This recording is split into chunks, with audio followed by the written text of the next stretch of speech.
from the Round Table at Uncle's Studios in beautiful Southern California.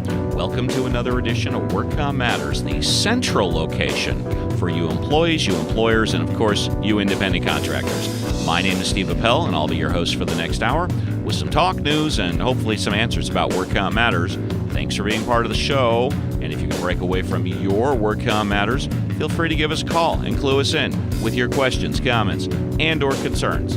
The phone number worldwide, 818-357-4120. You can send me an email to wcexaminer@aol.com. You could be old school. Send a fax, 818-475-1437.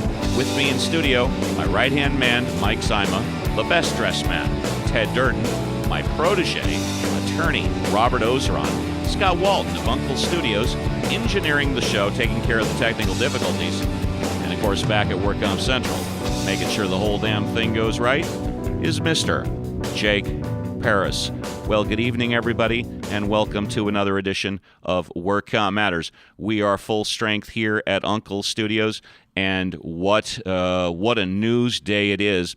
I got to tell you, the show is entitled Just Do It, and it's on so many forms for so many reasons that, you know, I wanted to pick this over a year and a half ago. I had a handshake agreement with WorkComp Central to do this fabulous project. I never even thought we would originally complete the year. Then WorkComp Central decided to renew us for another year, so here we are in year two. We're about 85, 90 shows in, and the response has just been fantastic. You know, Mike, I think it's probably time for me to call WorkComp Central and see if they want to renew us for year three. What do you think? Should I just do it? Yeah, I thought it was a done deal. I thought they did it. You know, I don't know, but, you know, we're providing an excellent professional product. We're charging a reasonable price, and, you know, I'm just going to do it. I am going to call WorkCom Central, and we'll see if they want to do year three. But that being aside, I want to get to you. I want to get to the guys and what you think of the NFL, Colin Kaepernick, and the Nike ad. So don't be shy. I know Mike's been thinking about what he wanted to say all day. So, Mike, give us your take on the NFL, the Nike ad, Colin Kaepernick, Just Do It, and kneeling during the national anthem. Thanks. What I want to say is very brief. I believe the saying is believe in something even if it means sacrificing everything. Folks, I just want to put out there that Kaepernick does not vote, so I can suggest he really believes in nothing. And that's all I'll say to set it up. Well, we'll go around the table, I guess. Ted? No, please go right ahead. Oh, okay. I just think that he might be misguided, Mr. Kaepernick. I understand if he desires a better world. I think we all do. You always want more equality and out there. I get that. But, of course, there are probably large issues that he's avoiding. Not probably, there are large issues that affect the black community specifically that he has not discussed. And I believe he also refused to engage the Players Association when they invited him to a meeting to discuss this issue previously. So I don't know what's going on other than this looks like some sort of marketing ploy, I guess. I don't know what Kaepernick stands for. I think that's exactly what it is a marketing ploy. There's a lot to this situation, even though my personal opinion simply that he doesn't seem like a very grateful person, and I'm a very grateful person. I bet she's pretty damn grateful to Nike, huh? Well, true that. Here's the one thing that strikes me odd. Robert, you completed your thought. Yeah, please. Ted, go ahead. Ted, go ahead. Yeah. Here's the whole thing that strikes me as odd about the whole Kaepernick thing. First of all, I'm surprised that Nike even did it, just from a financial perspective. Well, they're risking a lot. Yeah, they really are. They're risking a whole lot because as soon as the news was released, there were people that was burning Nike apparel. And the stock dropped about 2.8 to 3%. Right. So it is a huge gamble on their part that I think they're going to suffer some repercussions as a result of. Now, with the whole kneeling thing with Kaepernick, I don't necessarily agree with it. The only issue that I have with it, though, is it's a slippery slope because it still is considered a form of free speech. No.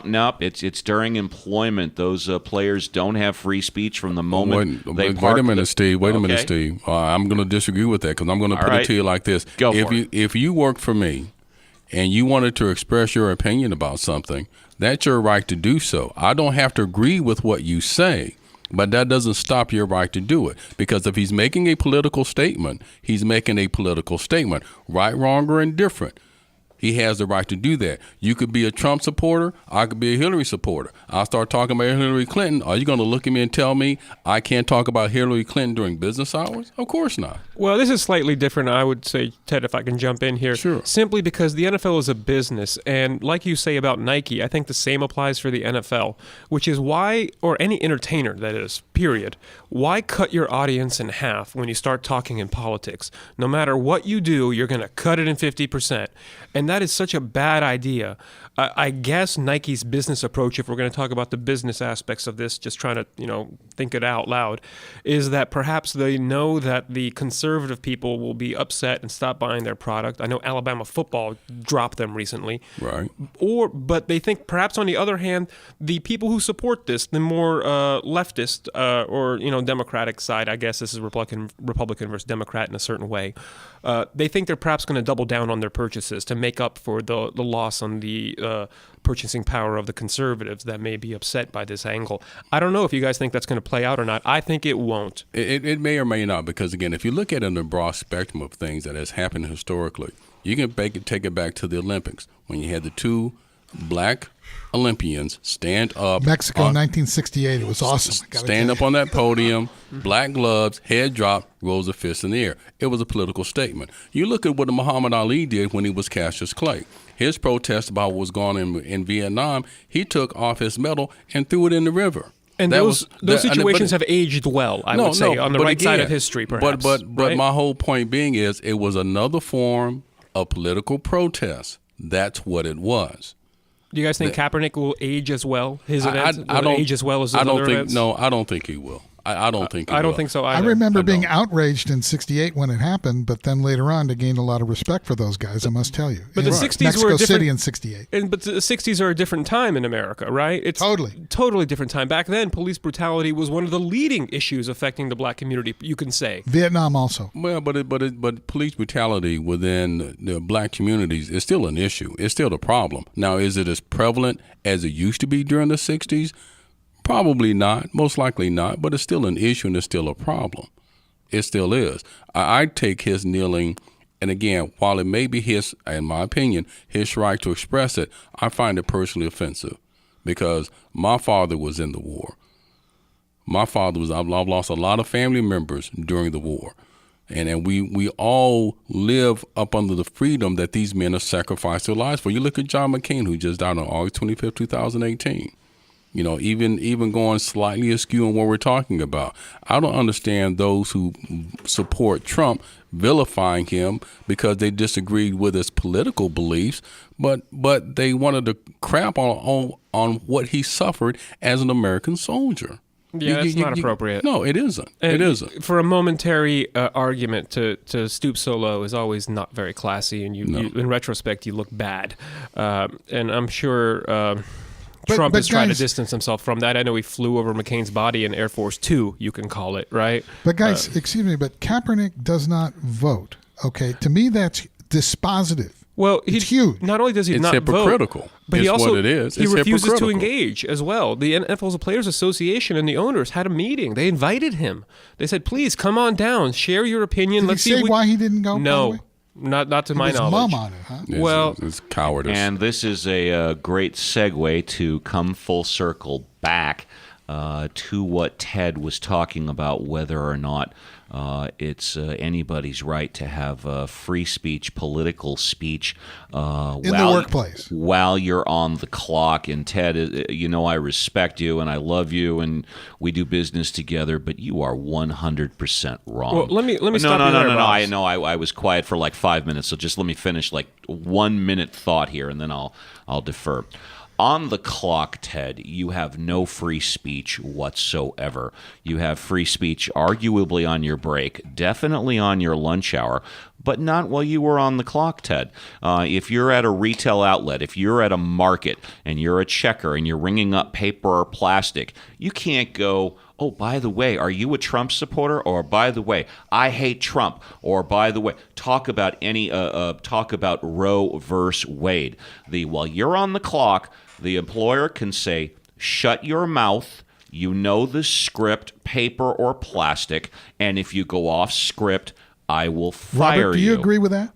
I gotta say, and even though I agree in this situation, I don't like Kaepernick's actions, I must disagree with you in part, boss, and I'll tell you why. Because the NFL here is compelling political speech from their employees. They're saying you must rise during the national anthem. The NFL has a CBA, a collective bargaining agreement, and this issue has not been agreed upon in the CBA. So it's not in the CBA? But here's one thing that everybody's forgetting. Maybe next time. First of all, you have to remember the national anthem wasn't played at NFL games until after 9/11. It didn't happen. Ted, it didn't happen. They're on the clock during the But national... it doesn't matter, because what you're saying, Steve, is we're working in the same environment. We're next to each other in the cubicle. I can't lean over to you and start a political conversation. My boss can come to me and tell me, Ted, get your ass out of here. Ted, do you really think during a team meeting or a practice when the coach is talking or doing drills that all of a sudden someone can start talking about Donald Trump? He would get fined for speaking when the coach is speaking. What? But I'm not talking about a situation like that. What I'm talking about, the scenario I just laid out, is you and I are cubicle office mates. We're on the clock. Right. And I lean over and we start having a political conversation. It's not interfering with our ability to do our job. It's not detracting from it. Not at all. We're just sharing our opinion. Well, once if it costs profits, then there's an implication. Exactly. If a customer walks in, right? That's the type of thing with your boss, where if a customer walks in and you are assailing either Hillary or Trump, it doesn't matter what side, your boss could be upset. And to you say say, you know that what, your you might be work cutting is my not- customer that comes in to right say now. your work is not being distracted, you're in a cubicle, you're looking towards your colleague rather than at your computer screen. Of course you're being distracted. Boss, my question to you is this. Yes. Don't you think the NFL is kind of compelling political speech in a sense by saying you must rise for the playing of the national anthem? Not to say that these people shouldn't rise already, because they should all be grateful because they're all millionaires playing a game. That's my personal opinion. But beside that point, just moving aside of that, you know, if you're compelling him to say you must rise for this national anthem and he doesn't personally believe it, aren't you compelling some sort of political speech? And isn't his kneeling his ability to say, you know, That's one side of the coin. and I disagree with that opinion. I'm just saying, for argument's sake, I don't necessarily agree with compelling political speech generally or specifically, but in this matter, perhaps the CBA should cover some sort of decorum. But see, here's the thing, though, Robert. When you get into that, that opens up a Pandora's box in that sense, and this is. I think the whole thing is a Pandora's box. I know, Ted. I know I interrupted you, and we've talked about this on the show before, and I gave my potential solution before. In case you guys forgot, I will say it again. I said this a year ago, that in my opinion, the Players Association and the NFL should agree to take 1 minute of time paid for by the NFL either right before or right after the national anthem, and allow the players to do a public service announcement for 60 seconds to talk about the injustice and inequities in the way minorities are treated. That gives them their base, that gives them millions of people to see it, and everybody's happy. And then, of course, I would want all the players to stand for the national anthem. I'm against kneeling. However, this situation, in my mind, cannot continue much further until the entire NFL, the Players Association, the NFL, they get it where they all agree, because you have constant diversity, and the NFL is down 10% in profits. My understanding is that they've tried to negotiate this. They've tried to negotiate this, and they didn't get to yes, or they got to yes maybe, or something like a variant of yes, but it didn't work. It's kind of like what Robert was talking about as far as compelling them to stand is concerned. Look, clauses and contracts are written every day with terms regarding moral turpitude, that you have to behave a certain way even outside of the workplace. That's true. Because it could do damage To the reputation of the of the boss. company You or to the corporation. You represent the corporation. We see that all the time. 24/7. Exactly. We see it So- all the time with sports. Right, and that's what I'm talking about. So I don't think there would be any issue if it was written into the contract that is what every player must do, or they would suffer some sort of either financial consequences, get suspended for a game. They can come to that sort of agreement because it is at that exact level. Because I agree with Steve, this has gone on for too long. Yeah. But now the Kaepernick situation also crosses a line. If you saw his socks that depicted police officers as pigs, did you guys see that? I did not see No, it. I did not see So when that. he was on the field, this is a very famous photo. I'm sure many of the listeners know of this. He had socks on. He did it more than once. I Yeah, understand. yeah, 5, yeah. 6, 7 times. Yeah, he has socks on. And And, that's- it's a pig with a cop hat. That's- It's like cops are pigs. That's his depiction. He's copying Jim McMahon from the 1984, 1986 Bears, where they started banning him from wearing headbands, and he Right. wrote stuff on his headbands. Right. Yeah, but see, it's different than even the kneeling of the national anthem, which is one specific thing. I guess, you could bring it to him, say, why did you kneel? Well, I'm talking about police brutality. It's an issue. Okay, let's discuss the facts. Let's work out a reasonable remedy, maybe more training, more diversity on the police force, things of that nature. Unfortunately, this is more of a complaint without a request for a solution. It's just anger. And that's a lot of the left and right debate now. It's not constructive dialogue. It's simply yelling at each other on the other side, much like this Supreme Court nomination. It starts with the 31 owners. They haven't come out and publicly said it, but I'm positive that you can't even get the 31 owners of the teams. 30. I thought it was 31. 30. Whatever. You can't get even all the owners of the teams to agree on the ABCs. No, you can't. And what's really interesting is actually I'm a lifelong football fan, diehard football fan. And if you recall when all of this started, it was back with the Michael Brown shooting in St. Louis, I think. That's when the St. Louis Rams back then, came out of the tunnel with their hands up, saying, hands up, don't shoot. This was a narrative that was dropped fairly quickly by the mainstream media, if you recall, but not before it gained a lot of traction, and traction in urban black communities where they're not going to listen to a retort later or a retraction later. They're not going to do that. They heard it. It's there. It's already out of the bag. A lie spreads a lot quicker than the truth, and it's too late. And then all of a sudden, a lot of these young black men who already may have had feelings of animosity towards the police generally now have a specific incident that they could point to and say, look, an unarmed black kid getting shot, even if it's not true later, it gets proven by DNA and all this stuff, that's for court. No one cares about that. People care about what's on the news now. Yeah, but there have been a lot that have been confirmed. I don't understand your point here. Well, actually, the Michael Brown shooting was not confirmed. Well, it was confirmed as not being Like it was first presented. Yes, Like it was first presented. It was appropriately use of. I guess the use of violence was justified. I don't know if appropriate is the right word, but it was legally justified at the time or later.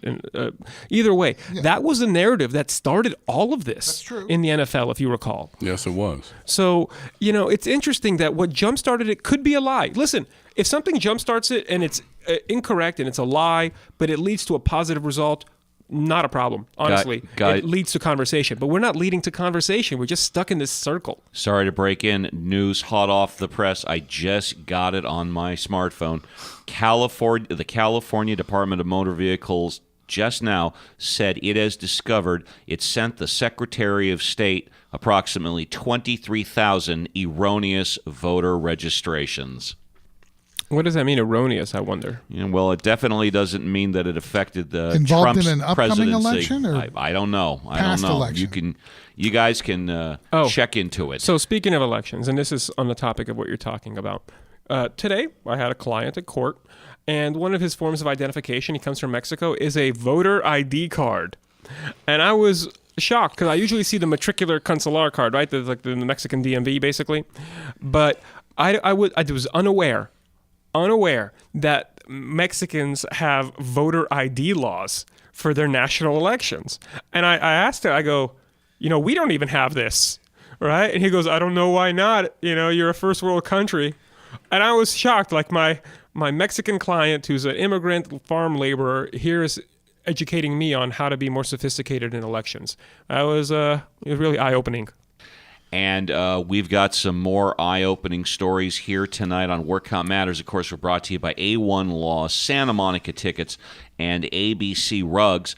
We've spent the first 15, 20 minutes talking about the NFL, Nike Just Do It, Colin Kaepernick, and, of course, kneeling.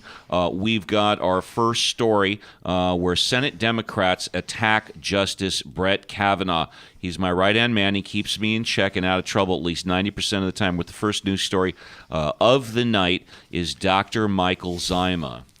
Now, this was interesting, and I didn't see very much of it, unfortunately, but yesterday and then again today, the U.S. Senate Democrats attacked Justice Brett Kavanaugh on the opening day of his confirmation hearing. Dozens of screaming protesters were also carried out of the hearing room in handcuffs. And I heard that they were paid for by the Democratic Party. Is this a George Soros type of thing? There was video of someone getting paid outside. Yeah. Well, was it really? Guys, they showed it.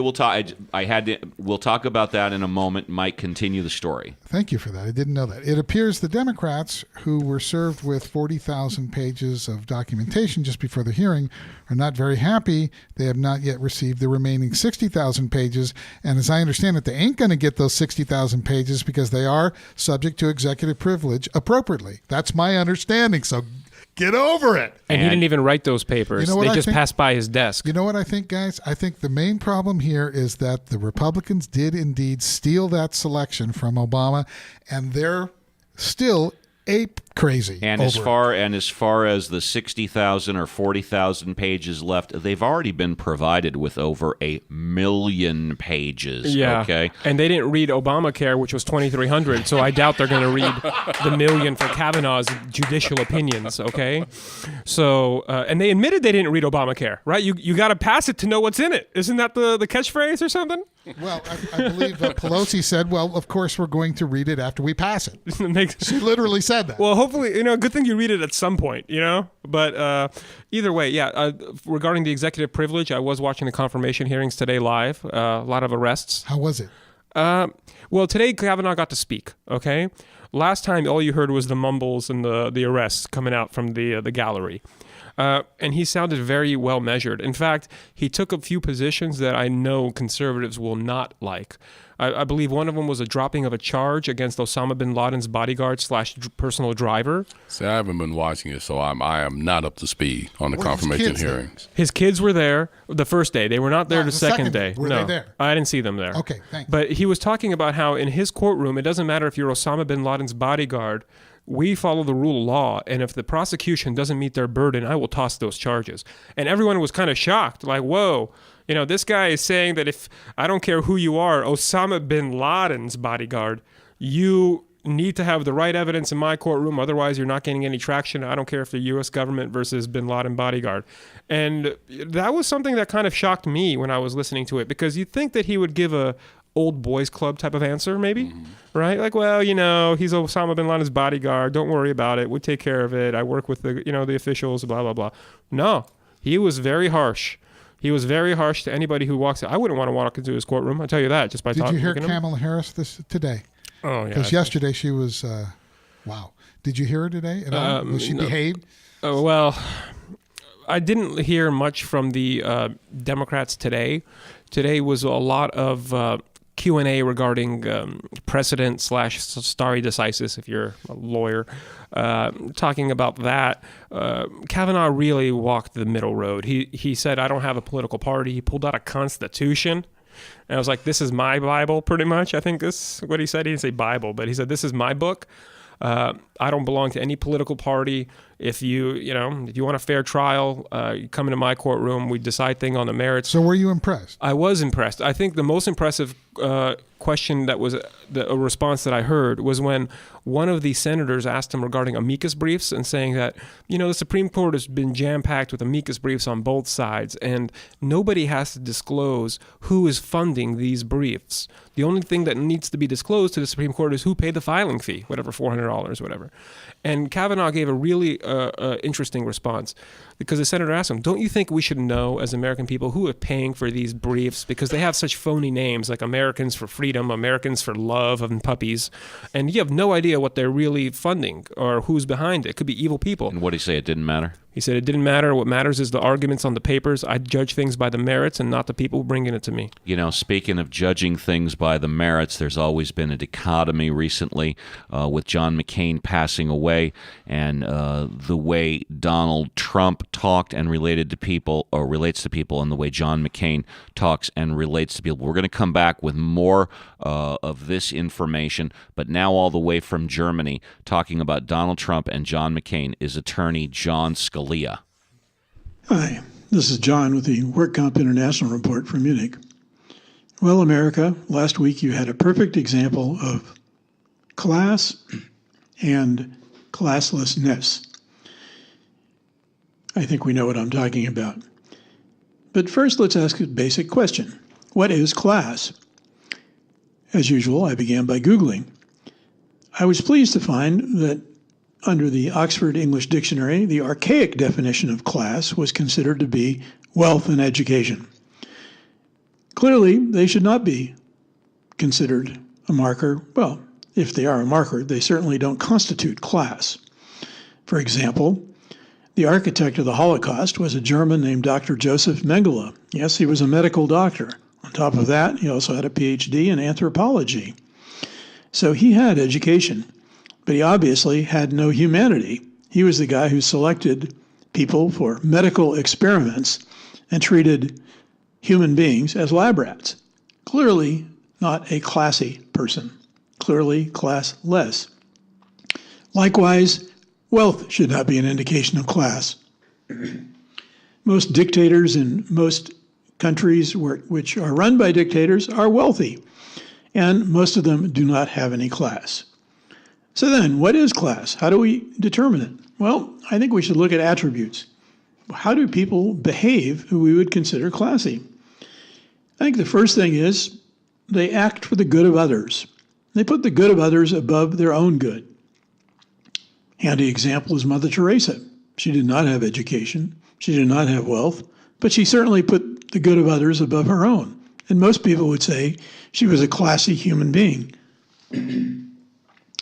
Albert Schweitzer, same thing. He did have an education. He was a medical doctor, but he certainly lived his life putting the good of others above his own. And people would say he was a classy individual.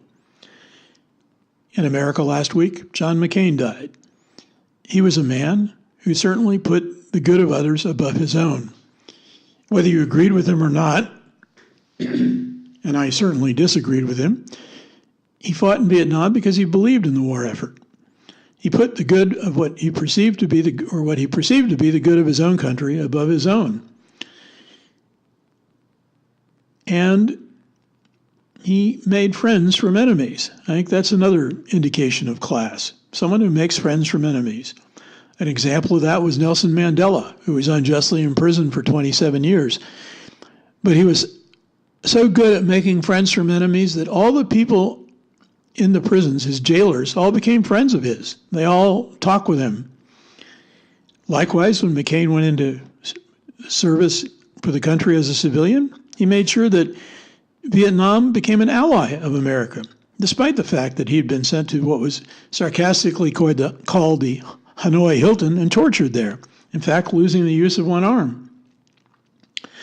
There's the old cliche, plays well with others. Well, this goes back to making friends out of enemies. I posted last week one sentence which said the difference between McCain and Trump is as follows: McCain makes friends from enemies, Trump makes enemies from friends. Also, who do you play with, and who are your friends? You know, when your friends are sentenced to jail for criminal offenses, and when you suddenly decide that all the people who used to be your friends are all scum, what does that say about you? What does that make you? It makes you what they are, is what it makes you. And generally, at the end of someone's life, if we call them classy, it's because they've exhibited these attributes. And at the end of someone's life who is classy, we say that about them. What is classlessness? Well, we had a perfect example of that.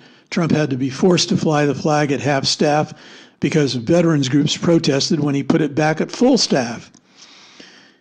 He treats his opponents as trash. He has no sense of civility.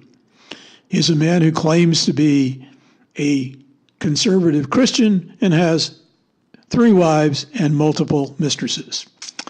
And his friends all go to jail. I think we can say this is a person who is classless. Well, those are the 2 examples you had in America last week. Take your pick as to which one you would rather be like. That's The View from Munich this week. And John, as always, thanks again for contributing. By the way, if you guys don't know, John's going to be in studio again in the middle of October. Look forward to squeezing him in to Uncle Studios. My name is Steve Appel. We're brought to you by A1 Law, Santa Monica Tickets, and ABC Rugs. We got more information coming up for you employees, you employers, and of course you independent contractors. We haven't forgotten about you. But here's a little something from the Cherry Blue Storms.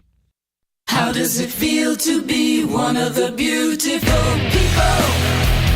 Now that you know who you are, what do you want to be? And have you traveled very far? Far as the eye can see. Baby, you're a rich man. Baby, you're a rich man too. You keep all your money in a big brown bag inside a zoo. What a thing to do. How does it feel to be one of the beautiful people? How often have you been there? Often enough to know. What did you see when you were there? Nothing that doesn't show. Baby, you're a rich man. Man too. You keep all your money in a big brown bag inside a zoo. What a thing to do.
Cherry Blue Storms on WorkCom Matters. My name is Steve Appel. We're brought to you by A1 Law. If you want the #1 computer management system used by more workers' compensation attorneys than any other system on the planet, give me a call.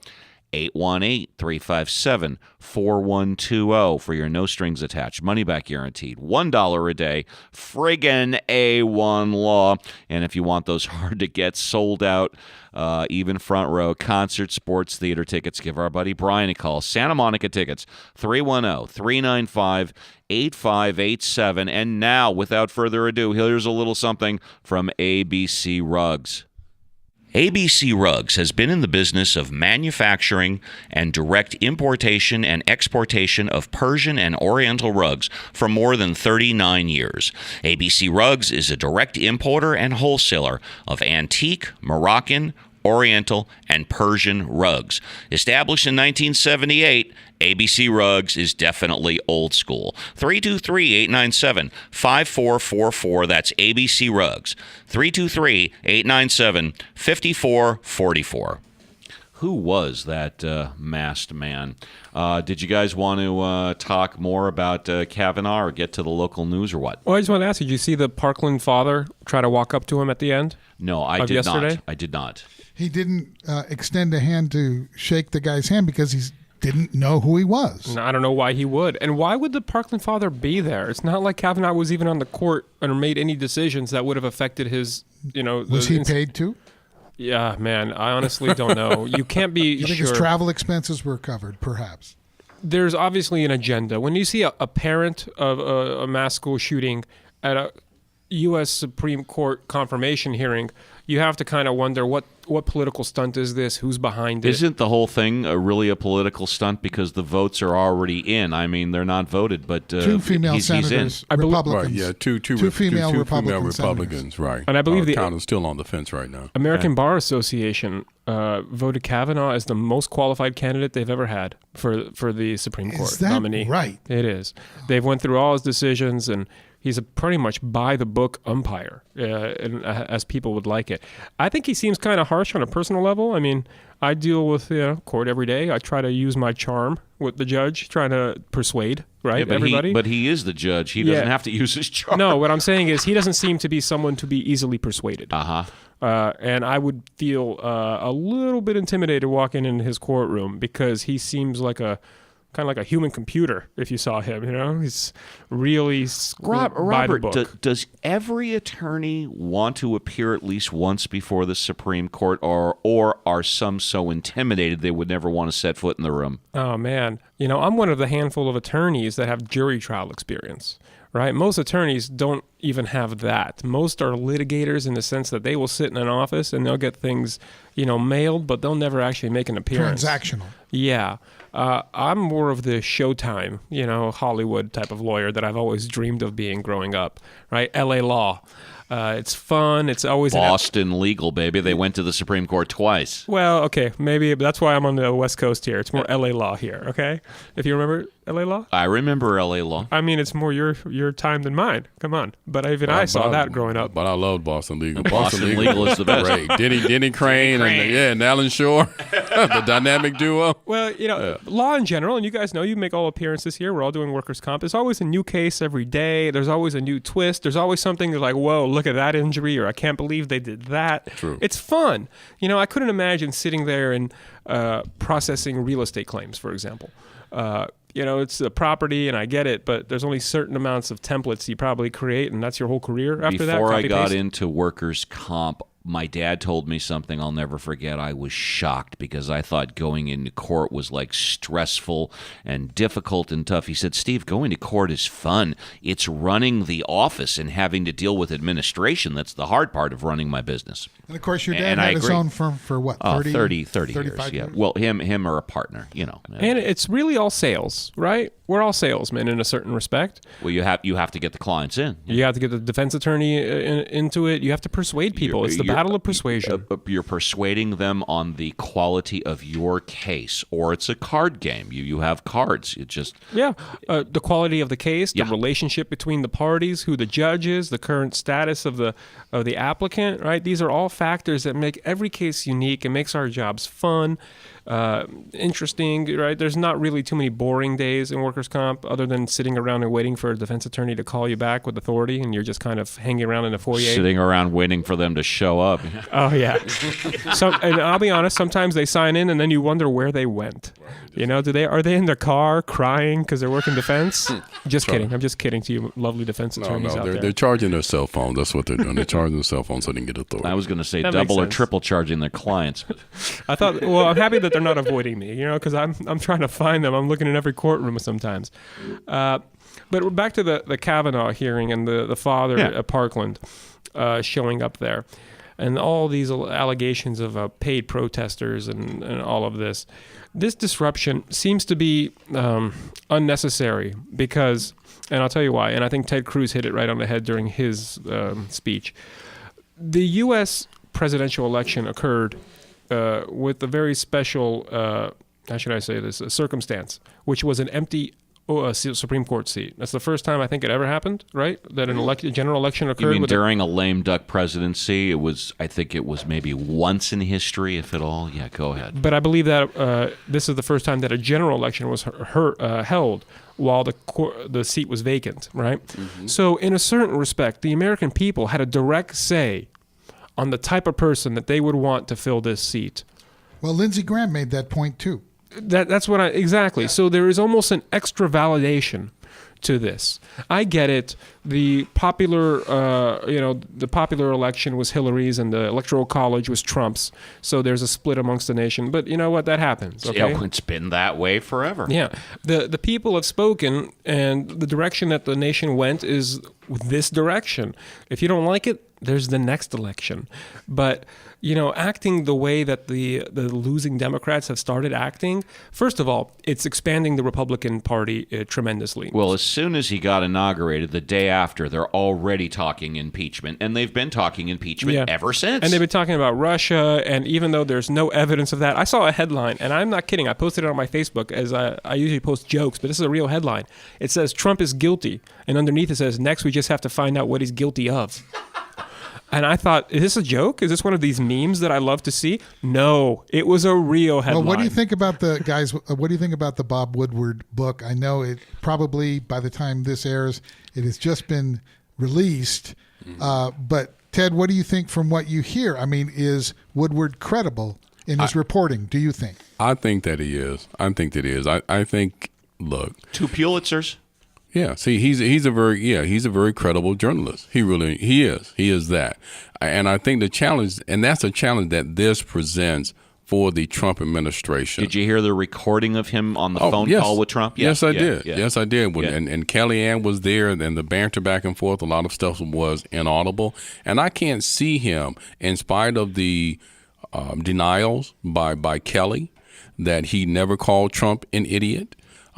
Vehement denials on all sides, but with the type of investigative reporter that he is, I'm calling him that, even though he's a journalist in this sense, writing books, he's not going to write something that's not verifiable. I guarantee you that his sources were double, triple, and even quadruple checked. Okay. I would believe everything that's in that 400-page book, except so what? Yeah. Well, I actually had an idea about that. What? Look, even going back to what Robert was saying about the impeachment, look, Trump isn't going to be impeached, and the Democrats need to stop beating that drum. It just isn't going to happen. How he runs this administration is no different than how he ran his business. It's no different. You may not like it. He was successful at what he did, and he's brought the same thing to Washington, and that is what is rankling everybody, because he is not doing politics as usual. He is anathema to that. But that's how he is and how he always will be. The Democrats, at least during the election, were all about fairness to everybody, fairness to transgender, fairness to gay people, fairness to illegals. However, you know what? Middle America really doesn't give a rat's about that. No, they do not. They care about jobs and putting money in the bank and putting food on the table, which is exactly what Donald Trump said during the election. Absolutely. That's exactly what it's about. Middle America is not about that. That's not what they're about. It isn't anything that's going to have an adverse effect upon them. They're going to be 100% against. Yeah, leave it to Gavin Newsom, who's running for the governor of California, to and let me tell you, talk about needles and illegals and all that stuff. And let me tell you something else that's gone up under the radar. There are, and I can't recall off the top of my head, there are 3 states currently that if you show up to vote and your sex does not match what's on your license, on your ID, you're not allowed to vote. Really? And that will currently affect 78,000 transgenders. Like what states? I believe, I want to say Arizona is one. Someone tried that at a polling booth in New York, and they were proving that they could not ask that. New York? But I think there's a couple of other southern states.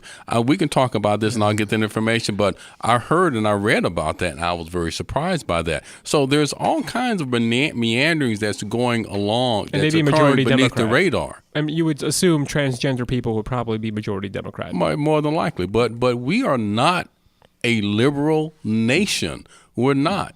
The Democrats have just gone too far.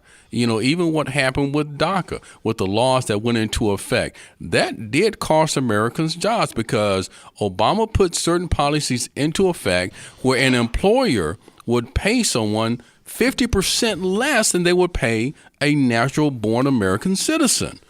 And so that was part of DACA? Really? Yes, it was. Yes, because if they were given, I think it was called HB 51 visas, that an employer could pay them 50% less than they would an average American citizen.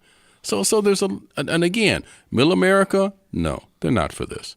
And middle America is what elects the president. My name is Steve Appel. You're listening to WorkCom Matters. We're brought to you by A1 Law, Santa Monica Tickets, and, of course, ABC Rugs. We got another musical break, and we'll close out the show after something from Susan Scheller.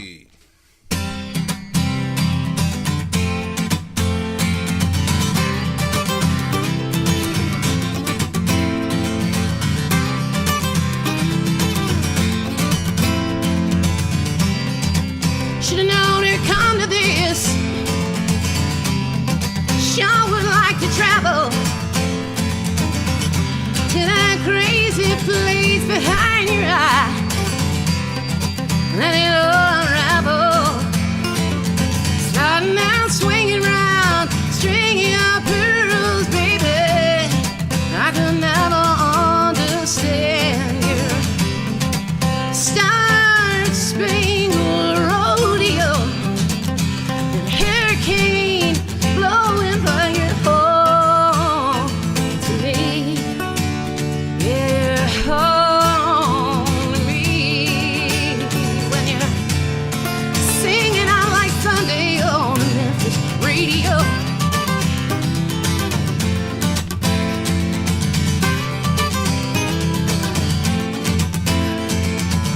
You know you scorch my soul like the sun sinking in the sea. Oh, I got my sweet surrender. You can do no wrong with me. Holding on forever. You got to talk to me, baby, in your secret melody. Oh, send it home to me. You got to bring it on home to me, darling. Singing out like Sunday on the Memphis radio. Oh, yeah. You got some restlessness like fire in your veins. Baby, you got my soul.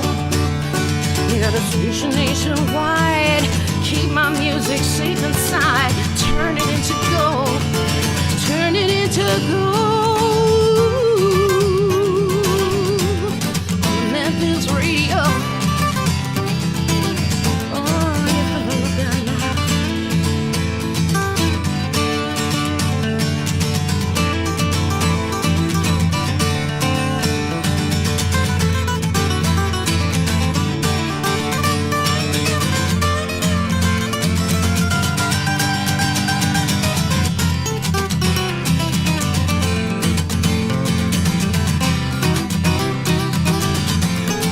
Baby, send it home to me. You got to bring it on home to me. When you're singing out like Sunday on the Memphis radio.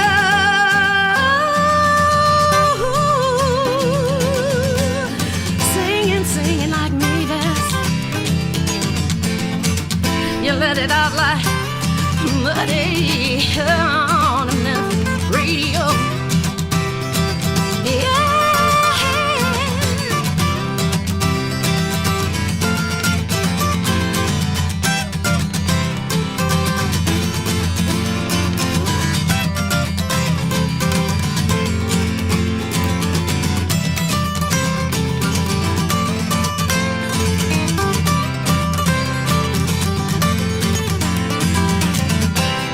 soft folk sounds of folk rock sounds of Susan Scheller on Work On Matters. My name is Steve Appel.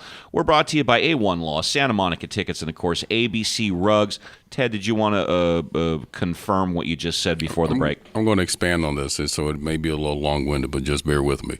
In June of 2012, President Obama bypassed Congress to give work permits, Social Security numbers, and federal benefits to approximately 800,000 illegal immigrants currently between the age of 15 and 36. The typical recipients of this executive amnesty, known as DACA, are in their 20s. Legislation offering these same benefits have been introduced in Congress on numerous occasions and rejected each time.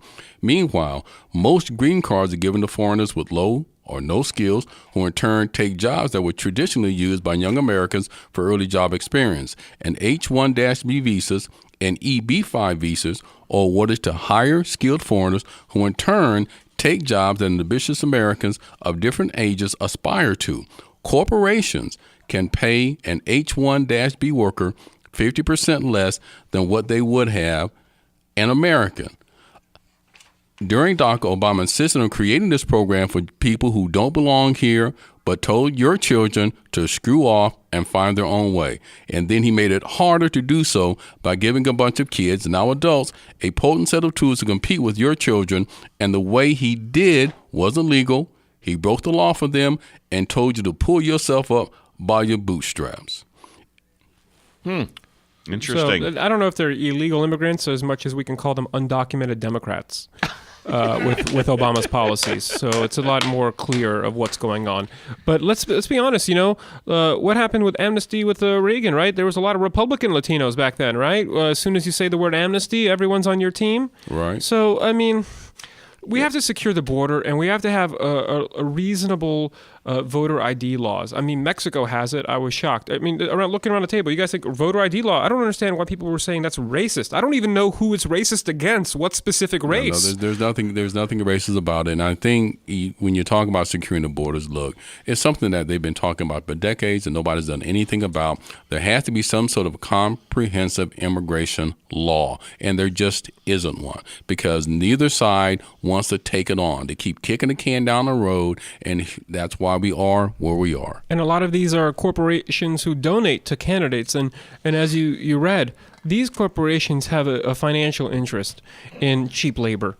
Okay, I mean, this is what we do around the table every day. Did you hear the story about In-N-Out contributing $25,000 to the Republican Party? All of a sudden, knee-jerk reaction is they're going to come out and talk about boycotting it or whatever. There was then In-N-Out comes out and says, well, wait a minute, we contributed to both the Republican and the Democrats. Exactly. Yeah, it's only $25,000, and it's a huge corporation. It's not a big deal. They're just kind of giving money out because probably the political candidates came with their hand out. And if I recall correctly, Starbucks did exactly the same thing. Yeah, but see, that's the fake news, right? Kind of, we can say, or misleading news, hashtag fake news, right? Well, they donated to Republican candidates, so you have to what happened was, them. A lunatic Dem said, let's boycott this entity because they gave some dough to people we don't agree with.